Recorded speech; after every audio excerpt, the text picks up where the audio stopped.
It takes like maybe 2.5 days to fully settle in and slow down and to unclench. Yeah. Yeah. You switch into this different gear because there's nothing to worry about. There's nothing to do. There's no show to turn on.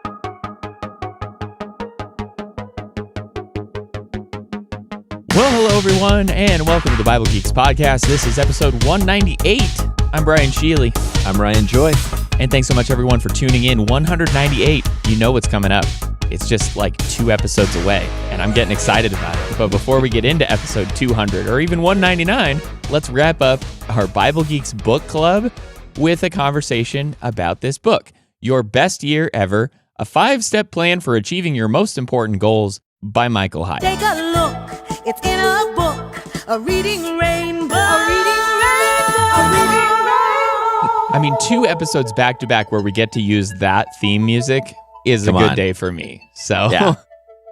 Let's kick this conversation off with really the meat of the conversation, which is finding Jesus in all of this stuff. Yeah, so this, as you said, is not really a religious book at all, but we are religious people. We are followers of Jesus. So as you brought these ideas to bear on your life, where did you find Jesus in all of this? Yeah, I was thinking from that last little bit of the conversation we had on the last episode about scarcity and abundance thinking, and how, remember when Jesus said in John chapter 10 that the thief comes only to steal and kill and destroy, but I came that they may have life and have it abundantly?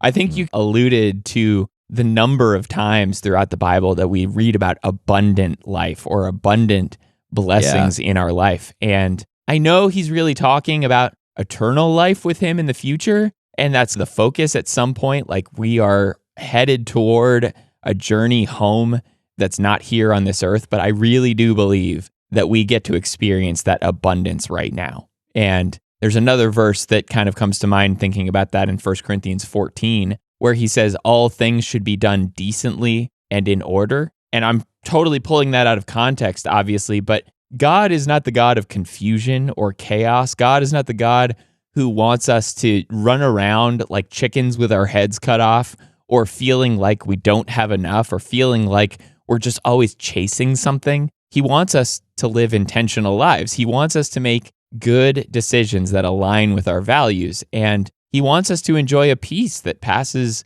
all understanding. So I feel like when I see Jesus telling us here that he wants us to have an abundant life, he wants us to see the possibilities of what he's given to us, rather than feeling crushed under the weight of regret and drudgery or just the monotony of life. And that is, like you talked about, intentionality in the last episode. I really do think living our lives intentionally, living our lives in order and with a sense of decency about us, it really helps us have a purpose and a goal in mind as we take those little steps every day to be a more well-rounded and wholesome person. And I also love the way you brought order into that conversation. It's not something we always think about. Order, God as a God of order, is about more than how he organizes the world, and it's about more than how we organize a Sunday morning assembly. It's about an opposition to the chaos that darkness wants to pull us into. And an ordered life is a beautiful life, and it is an intentional, purposeful life. It doesn't mean everything is under our control, but we are under the ordered rule of God. And that's a beautiful idea. And that really, I think, goes well with the kind of purposeful approach we're talking about here. You talked about John 10:10. I was thinking of another passage in John 15 and verse 5. And this is that wonderful passage about Jesus as the vine and us as the branches. And when you think about accomplishment, it's easy to start thinking of what you're going to do and all that, like it's a... And I will build my barns. And yes, or you think Tower of Babel, right? Look what, just that look what I have done, look what we have made. And that is not at all the approach that a disciple takes. Jesus says in John 15:5, whoever abides in me and I in him, whoever's living, dwelling in me and I'm dwelling in him, he it is that bears much fruit. For apart from me, you can do nothing. that nothing is just lingers there. And that idea of nothing just sits with you a little bit. You can do nothing. You are completely ineffective without me, but with me, I am a source of life and productivity and energy and making a difference in the world for me. And that is what we want. And so it just, as a Christian, when you design your ideal life and you aspire for outcomes, it's all from Jesus and it's all for Jesus. It's all in the service of God. The new habits reflect how I believe he wants me to live. The projects aim to grow the kingdom and to bring glory to him. And so whenever we start putting these things together, we need to start with the source. We need to start with what matters the most, and everything else falls in place whenever you have that foundation. I think that's such a powerful way to put these two ideas together, that Jesus came that we would have life abundantly. And where does that life come from? It comes from him. Right. Outside of him, not connected to him, we really can't do anything. And I think as you read a book like this, as you read Your Best Year Ever, achieving your goals, and it may, like you said, be very tempting to get this self-sufficiency idea in your mind, like I've got it under control and I have to accomplish these things. But man, if you don't recognize that he is the one enabling you to have all of these things, you don't have anything. Like, throw your plan away, throw your goals away. They're just not going to pan out for anything if he's not behind it all. So that's a really helpful thing to think about, I think, moving into this. And as we continue talking about this book, maybe it'd be helpful for us to pull out a few of our favorite things. These are a few of my favorite things. So this book was not my book by choice, and you're the one who asked us to read this book. And so, I definitely think this book had some things in it that I really enjoyed, and I can see why you picked this book. So maybe getting into our favorite thing, number one, mine is that regret is useful. That feels like a very strange thing to jump to right off the bat as I'm thinking about it now.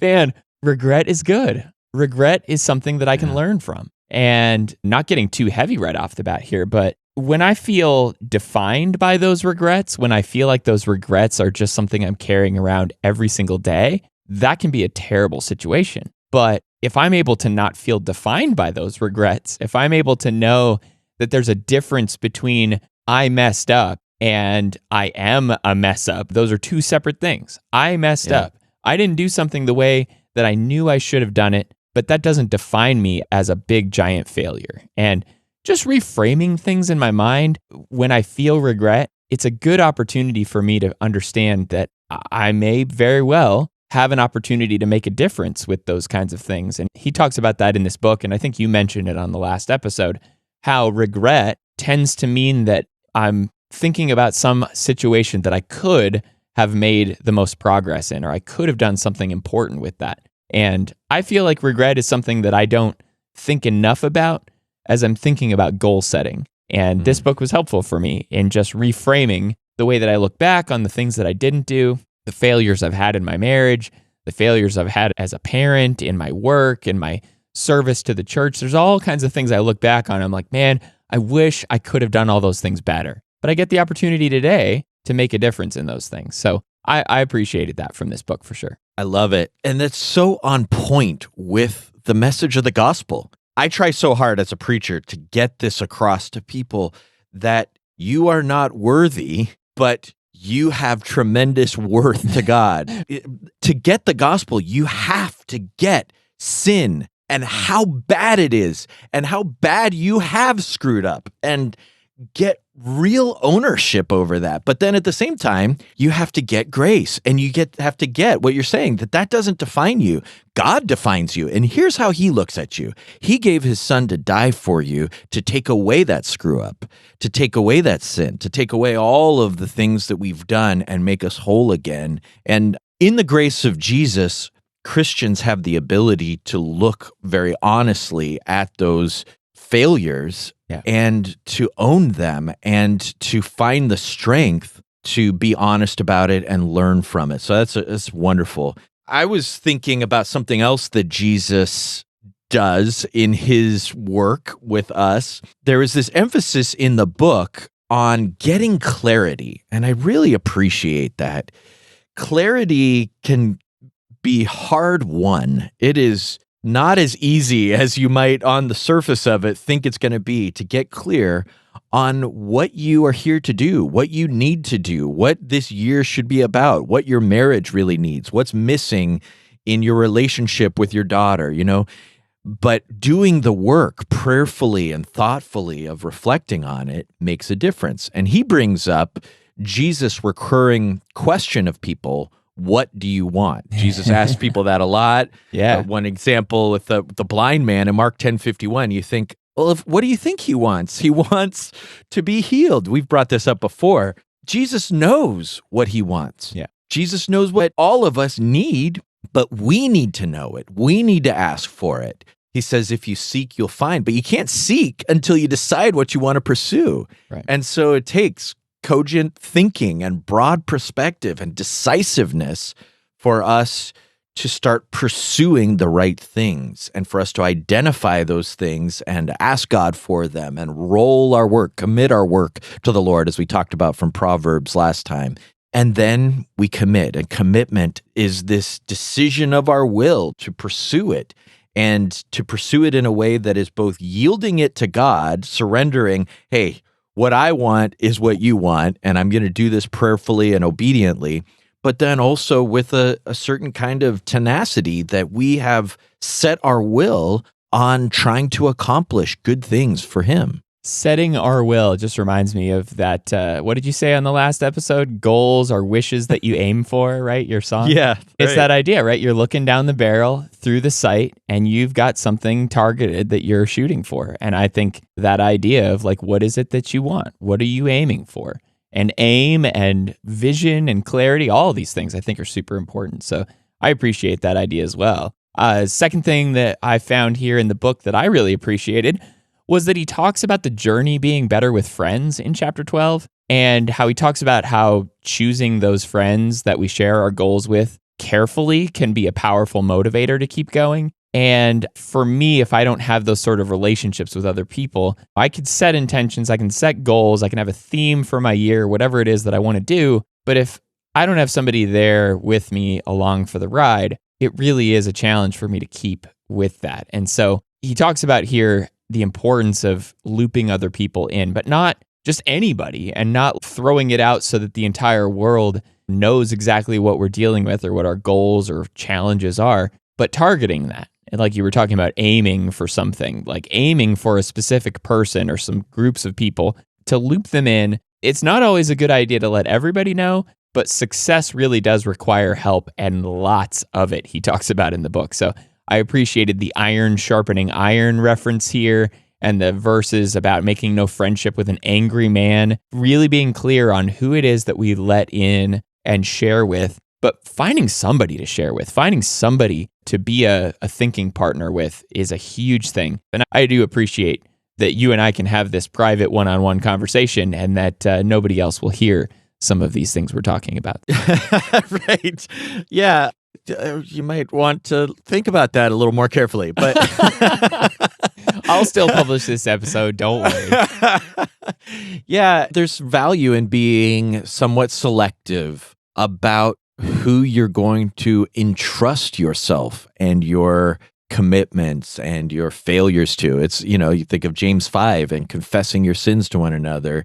You don't just go up to somebody on the street and start telling them how awful you are. You don't, in a sermon, just make it all about airing your dirty laundry about everything that's ever happened. Doesn't mean you're not open and honest, but you need to think through, what am I trying to accomplish here? And who is the right person to share this with? Who is going to help me accomplish that? And I think that's really good and really goes with the spirit of this podcast and why I thought this would be fun to read with you. My second favorite thing here was the way that it leads me, at least, to process some deep stuff. I mean, it gets into the murky water when you really start taking some time. And I would just encourage anybody who's going to do this work to get away somehow, even if it's just at a coffee shop or something, but don't have your phone on and your email up and, like try to get away. I went up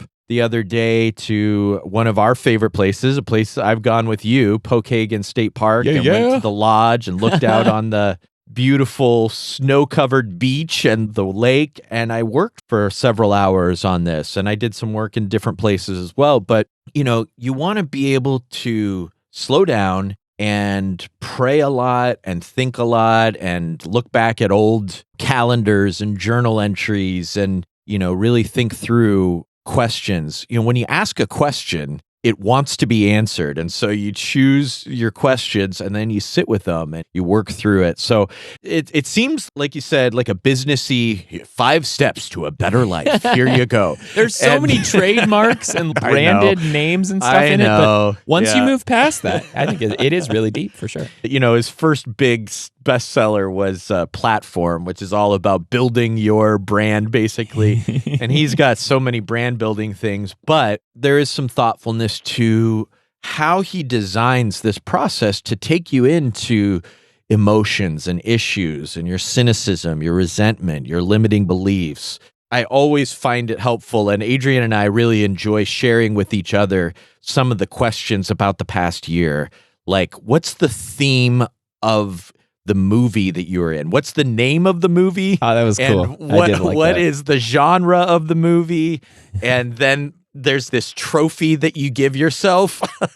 If you were to name this trophy, what were you unacknowledged for? And, as we've talked about before, beware of the golden pat on the back and the golden trophy, but you're just processing what you did that nobody else seemed to see, and maybe you didn't even think about it very much, but you realize I really spent myself on this. And for me, it gives some peace to just acknowledge it, to know the Lord saw that, I did that. And then, like I said, for me, I always share it with Adrian, and Adrian shares hers with me. And that just feels good then there's an opportunity for her to say, or for me to say to her, you know what? Yeah, you did do a great job with that. And that can be encouraging, again, with that kind of picking your partners, right? That's another thing. But just, I guess my favorite thing there is just the way that with a few simple questions, it gives you space to get into the deep waters.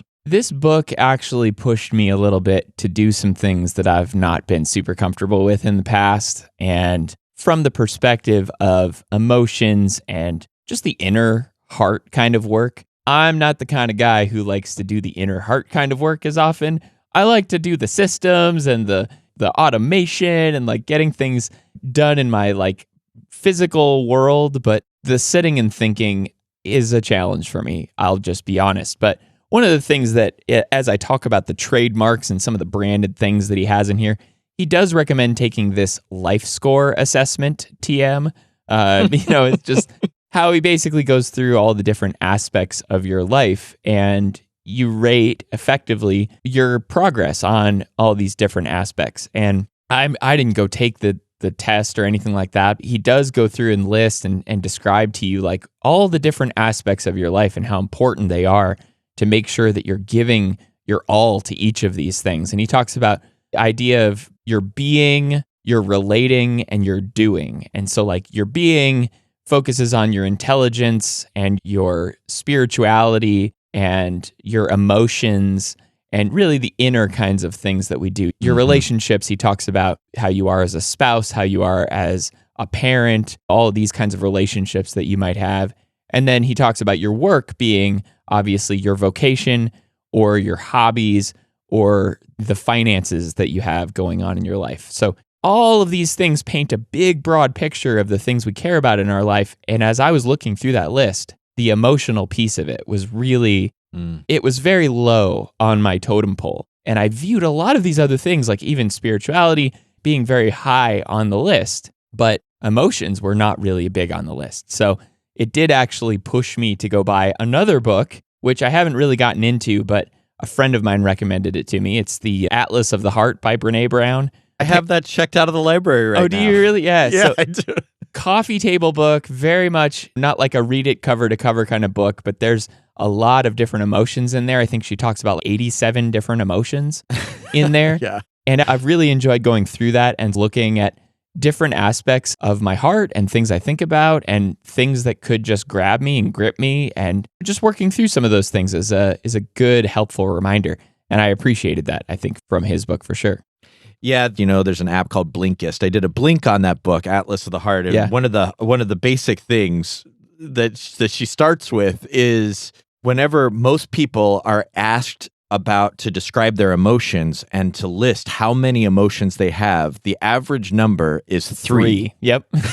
Glad, sad, and mad. It's Yep. like the stuff that when you're 3 years old you get. And we're actually much more complex than that. So having a taxonomy to work through all of that, yeah, I think that's helpful. But this book really does prompt you to do your own work. It's not going to lead you there, but it's going to prompt you to give you room to flesh out what some of those emotional issues are. Is there some baggage somewhere? Is there some good things that you can appreciate? So that leads to my third favorite thing here, the last one on our list. And I was thinking about how much I appreciated his emphasis on experimentation in this book.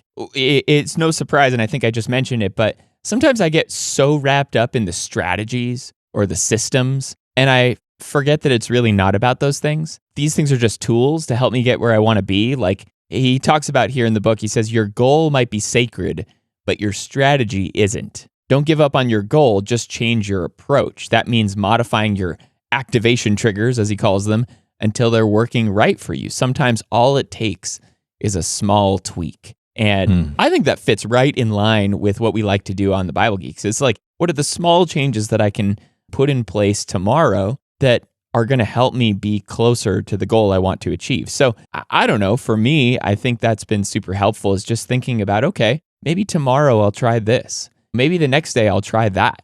And just using these little opportunities to kind of tweak things and experiment and say, nope, that didn't work. That was terrible. I'm going to try something else. Being intentional enough and thinking with clarity to be able to see what I did and where I want to improve for tomorrow. For me, it centers around journaling and around prayer and around talking to other people and looping my wife into conversations, looping my daughter into conversations, and my mom and all sorts of other people in my life.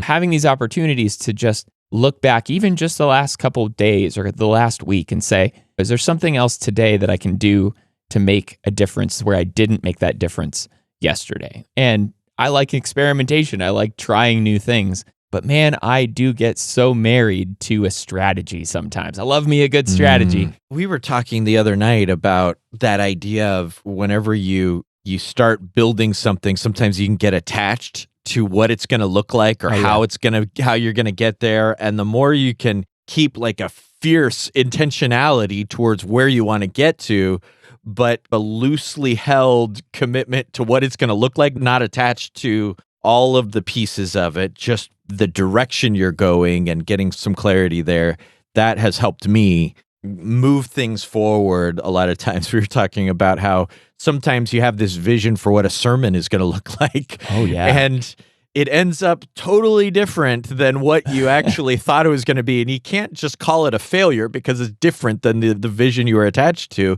If you're speaking God's word and you are giving your all to it, it probably is pretty good, even though it's very different. So I like that. I like the idea of continuing to work with it, continuing to see what tiny habits, right, you can put in place to help you move forward, trying to look at what other approaches are going to help you accomplish your goal. And like you said, who can you call on? Finding the right partner to help you achieve it sometimes takes some time, I've found. So my final favorite thing is, this sounds pretty broad, but if I'm just saying why I'm suggesting this system, it has to do with efficiency. And we've talked about like getting deep and getting emotional and all of that, but it's very effective. You know, like I said, I just work with a worksheet. I don't look at the book these days usually.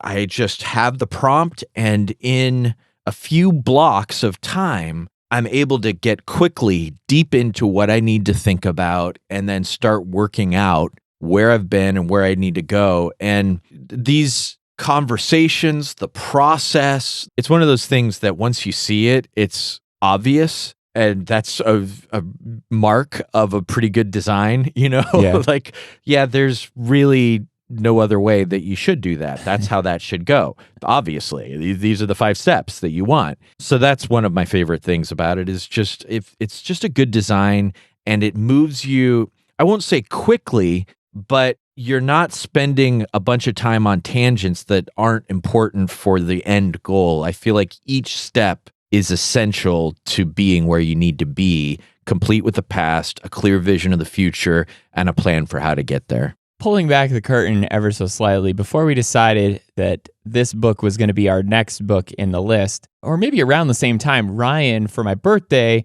sent me a little book, a little journal, and it's the Full Focus Planner, little pocket edition. TM. Yep, definitely Michael Hyatt's product du jour.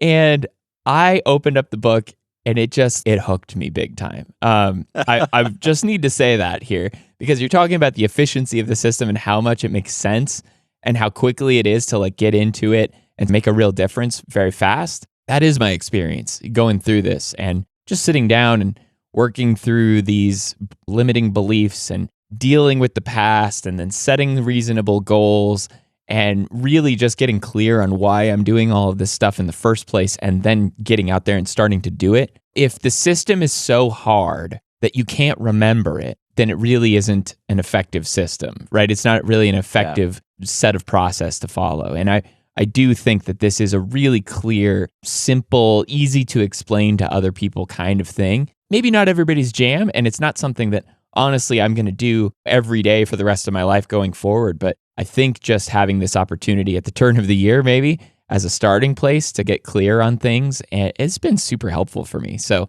these 2 episodes may not have seemed your cup of tea, possibly if you haven't read this kind of book or you've not really been a big productivity nerd in the past, but hopefully just thinking about your own life and your own future has been a productive use of your time here. Let's get into our final segment on the episode, and that is our reach out question. Reach out and touch someone. So the question is, what themes do you see in your planning for 2024? So you could get into some specific goals, but we've been thinking about how sometimes there's a theme that starts to pull together, and you shared with me your theme, but you didn't tell me what it means. So I'm excited to hear this.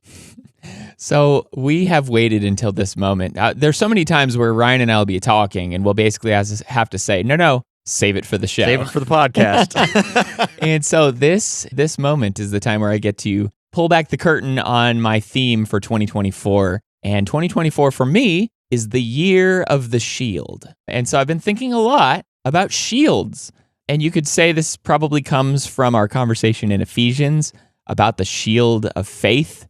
And that's an important aspect of this. But honestly, Captain Picard is a huge factor in my yearly theme because my theme has 3 parts, and it is shields up, shields down, and shields extended. And so we're such nerds. It's so nerdy for sure, but I cannot tell you, every little time that I have an opportunity to make some kind of a decision throughout the last few weeks, I have been thinking about Captain Picard shouting, shields up! And I just immediately have to make the right decision, knowing that I've got to put some boundaries in place. So shields up for me is about establishing boundaries. I have been too easy to reach, and I have been too responsive to things. And you might say, well, Brian, that's a good thing, right? Well, not when you're being so busy that you don't have time to rest. And for me, establishing boundaries is huge, and I need to be better at that, and I've been working and taking small steps to do that. One of the big things for me has been time blocking. It's just this practice of sitting down and intentionally laying out a purpose for every hour of the day. And every morning I look at the day's time block. Every week I look at the upcoming week's time block and I adjust things as needed. But I have really, and this was spurred basically from your Full Focus planner that you sent me. And there's a section in there about designing your ideal week. And that was super helpful for me. Just thinking about if I had my druthers, what would I want my week to look like? And, I have some requirements here. I'd like to spend some time exercising. I obviously want to spend time with my family. I need to make sure I'm spending an appropriate time at work and doing all the things that I need to do for commuting and everything else. Just lay all the things out. And so I got to sit down and lay everything out on my calendar, and that's been super helpful. And I've been really following pretty much on the nose to my time block every day and being intentional about how I spend my day. So that's shields up. Shields down, I have some pretty high standards for things. I like things done in a certain way. I like to be involved in certain projects. I like to be the person who is the linchpin in things or are getting involved in things that I feel like are really essential. Shields down for me is just letting go of stuff. Letting go of being defensive about some of the projects that I'm involved in, letting go of non-essential work, and just getting other people involved, obviously, letting them take care of the things that need to be taken care of. But really, I can't continue to do a lot of the things that I have been doing without taking a break and just letting go of some stuff. So that's shields down for me. And then shields extended is that idea that we were talking about from our Ephesians study about using your shield to interlock with other people's shields. Or in Star Trek, as you'll know, sometimes they extend their shields to protect another ship that's nearby. I just love this picture of being a better friend, of getting to know people better, being the kind of person who has other people's backs and who knows things about people that they share with me and sharing with other people the things that are going on in my life. Just the idea of linking shields with someone else and strengthening somebody, being an encouragement to somebody, being a Barnabas for somebody, and letting them in on my life so that they can do that with me. There's just been so many times here that I've needed that friend or I've needed that support. And I feel like these three aspects of the year of the shield for me are big. And I've been doing a lot of journaling. I've redesigned a lot of routines. I'm trying to make the best time of my energy and my attention and everything else that are going on. And I don't know, it's been a good thing to think about over the last few months. I actually started really in the end of November. So it's been kind of an ongoing process for a bit. And that's my theme, the year of the shield. So welcome aboard. I love it. So shields up, boundaries, shields down, making sure that you're taking care of your inner life. Yeah. Right. And then shields extended, reaching out and connecting with others that's really cool. There's this metaphor that Adrian and I often talk about where we like to think of our family as a big tree, like a big oak or something, that the branches extend out and, we can give shade and give a place for other people to come and find themselves within the context of our family. But we have to make sure we're maintaining the roots and make sure that our tree is strong, or we can't reach out too much if we're not taking care of that. But that idea of being able to bring people in under those shields or under that protective shade, I guess, in our metaphor, is something we think about a lot, and adopting people and connecting with people and having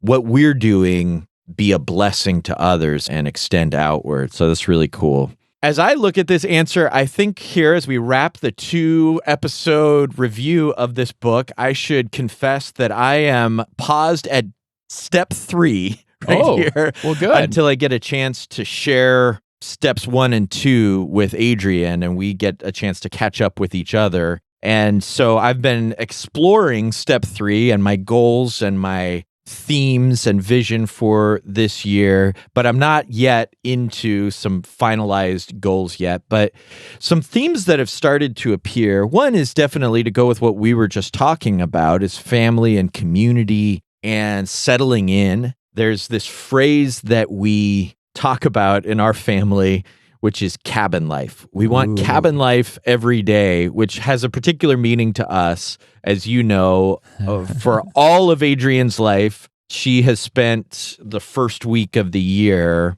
at this cabin up in the mountains in California, in a place called Arnold, California, that they would go to for a week, and you shut everything down. There's no electronics, no TV. All you do is you read, you journal, you play games with each other, you cook a good meal for breakfast and a good meal for dinner together and eat together. You go for walks and that kind of thing. And it's just, I got brought into that from the first time I started dating her, and it instantly became my favorite week of the year. Oh, it's so cool. And it takes like maybe 2.5 days to fully settle in and slow down and to unclench. Yeah. Yeah. You switch into this different gear because there's nothing to worry about. There's nothing to do. There's no show to turn on. There's no email to respond to. And it is just the most wonderful time. And you connect with each other in a different way. And so for a while, we've been talking about how can we have cabin life in our home every day, all the time. Because cabin life, it's not about being on vacation in our experience. Like some of our best experiences, some of the times we felt most like we were starting to create that is when we were most fruitful. Whenever I'm working and in that flow state and I'm digging in and working on a sermon or I'm visiting with people or whatever. And so that's something that we've been just thinking about. What are the attributes of that? And how do we really start more manifesting a different kind of lifestyle? And I could describe it, but hopefully that with other attributes that aren't this insider cabin life phrase, but I think that probably got it across. Oh, it did. I love it. Yeah. I want to do it too. Can I join your cabin life? Yes. Join cabin life. I'll send you us. an email. Okay. And the other thing that I've been noticing as I looked at some of the early drafts of some goals that I was thinking through is how much of a foundation has already been laid in the work that we have done, whether it's the work that you and I have done to think about what we want Bible Geeks to be, what we have coming up, and some of the other projects we've talked about, the stuff in the church that we finally launched a new website that is only going to keep expanding, but has changed some things I'm doing, and it's something that is a long time coming. A lot of the other work we have started to lean into at church, and then so much of what we've designed in our family, rethinking our time schedules and some of the ways we want to approach things to have a blessed life for both of us, me and Adrian, and then all of our kids, and to really be fruitful in the work. So I just look at all that I've done and think, okay, it's time to lean in and sustain this and live it. And I don't know as much as in the past what the big next thing is. There's not something showing up clearly on the horizon that's like, okay, here's the giant mountain that's right ahead of me now. It's more, okay, there's a long road ahead of like living this blessed life, and then we'll see what the next big thing that the Lord brings into our life or that shows up as something we need to take on.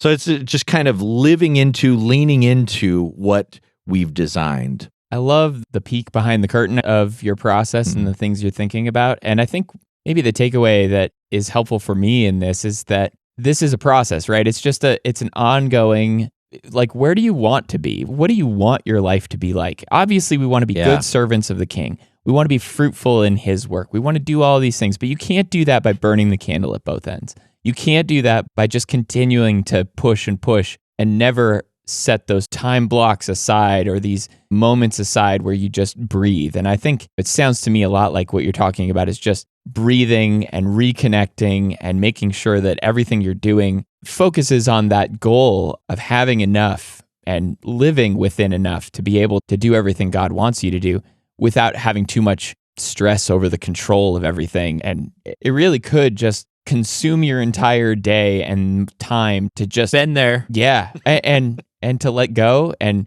a little bit of cabin life. I mean, sign me up, man. That sounds wonderful. I love it. As we've reached out to each other, maybe you could find an opportunity to reach out to other people. But this week, we do also have a challenge, and let's get into that. I am ready to face any challenges that might be foolish enough to face me. So this week's challenge is to spend some time in prayer, dedicating all your work to God, and let him establish your plans for 2024. So we're thinking back to that passage that Brian brought up at last episode in Proverbs 16, verse 3, to roll your work to the Lord or commit your work to the Lord, and he will establish your plans. I don't really know if there's anything better that we can be doing, any spiritual discipline we can be practicing more than to incorporate prayer into our goal planning and setting. Amen. We've talked about it a lot, but man, if you're not including God, your plans are not going to succeed. And we see that here in Proverbs 16, verse 3. Where does God want me to be this year? How can I be a better servant to the King in 2024? Wherever that's going to take us, it's clear that we're only going to be successful when we first made God the central focus of our hearts, when we first set our intentions that line up with his And then, and only then, really, can we expect to have fruitfulness and success in the upcoming year. So may the Lord bless you all, and may the Lord bless us with that kind of fruitfulness and joy, being able to serve Him in a way that He is absolutely aligned with. Absolutely. And one of the things that's fun about looking back in a time like this, and I always look back a little bit further than just the past year and think about some of the past goals and what the experience was, is seeing how God answered those prayers. Oh, yeah. Were you reading my journal this morning? Not what I expected. That's exactly what I was journaling this morning, dude. Yeah? That's super weird. That's cool. Yeah, I mean, it doesn't always look like what you think it's going to look like. Sometimes it takes a little longer than you thought it would, or a lot longer. But it's amazing how He answers these prayers and brings about these bold things that you're trying to do for Him, these changes you want to make in your life and your heart and your relationships. And they just show up in beautiful ways and unexpected ways often. Well, very well said. We are going to now put Your Best Year Ever, Michael Hyatt's book, on the shelf. We'll pick up another book at some point in the future, but on the next episode, Lord willing, we will be talking about another Chosen episode. We did tease that a few episodes ago, and then we bypassed it for a bit. The Chosen Season 1, Episode 4. We will be doing another conversation about that here on the next episode. And then after that, Episode 200, we got some cool stuff lined up for that conversation.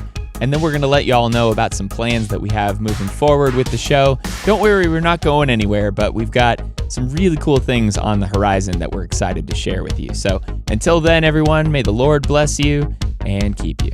Shalom.